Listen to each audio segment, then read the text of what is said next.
So there are morning cartoons for kids to watch to help them start their day, but what about cartoons to help kids wind down and end their day? Well, Sesame Street and HBO Max has an answer to that with the Not Too Late Show with Elmo. Is Elmo going to give late night TV a run for its money? Let's find out. Before we get to that, make sure you hit that like button because, like Elmo, I'm just too cute to turn down. So make sure you tap that like button. Go ahead. Let's get to the review. So the goal of the show is to give kids 15 minutes of entertainment and educational fun either before or as they're getting ready for bed. Much like the adult version shows help adults relax and kind of get mentally prepared to end their day, Elmo's Not Too Late show tries to help kids do the same thing.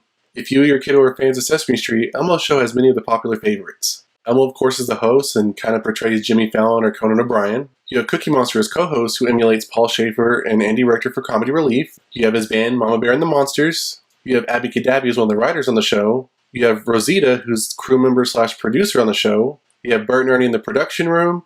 And you also have the audience, which is a combination of kids, adults, and various Sesame Street characters. Elmo's late night show, of course, takes after many of the late night shows before him and gives us what we've come to expect. He has an introduction, he has a special guest or guests, he has a game or activity that he does with the special guest or guests, he has a musical number, he has a word from the sponsor, and then he has an outro. I hope as the show goes on they start incorporating other late night show elements, even talk show elements, such as Ellen's dance sessions. You have James Gordon's carpool karaoke that could be adapted. You even have Jimmy Kimmel's mean tweets. Those all could be adapted to a kid-friendly, Sesame Street-like element for the show.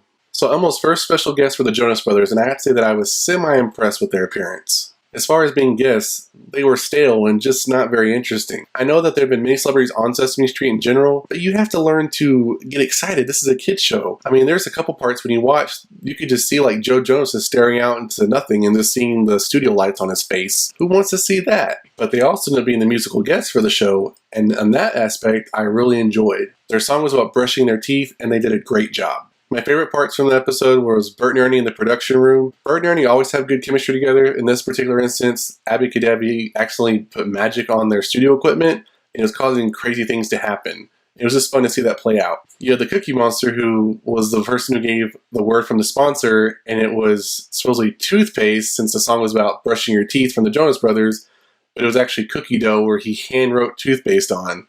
That's pretty funny, and I enjoyed it. As I said before, I really did enjoy the musical number from the Jonas Brothers. They did a great job with the song as far as singing it.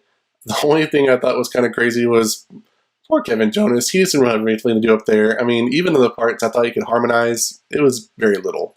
It might as well be Joe Jonas and Nick Jonas as the Jonas Brothers. I think the coolest part that I enjoyed was the outro that Elmo does. And I hope that he continues to do this, which, given that there was like a little mini after show with like a Zoom meeting between the characters, I think it's going to be. So basically he sings a song and summarizes what happened from the night. And I think that's pretty cute. Elmo has quite the lineup of special guests coming to his show. He has Jimmy Fallon, Andy Cohen, Lil Nas X, Hoda Kotb, Blake Lively, Sierra, and he even has Batman. He has Batman coming to his show. They didn't say which Batman, but possibly I'm thinking Will Arnett's Lego Batman, since that's more kid-friendly. But I'd be down for Ben Affleck's Batman to be on that show. So I watched the preview of the full episode with my almost 1-year-old daughter, who loves Elmo, and she really enjoyed it. My daughter and I both enjoy Elmo's other shows, such as Elmo the Musical and Elmo's World, so I think Elmo can write this new show down as a success. As of this recording, the episode on YouTube has almost 800,000 views. I say that's a success for a kid's show. I'll put a link down in the description below so you can get a taste of what Elmo has to offer in the Not Too Late show for Elmo. And that's my review of the Not Too Late show with Elmo full episode preview. Let me know in the comments below if you're excited about the new Elmo show, and if you've seen it, what were your favorite parts? Remember to hit that like button, and don't forget to hit the subscribe button notification bell so you don't miss any new videos, and I'll see you next time on the Mashup.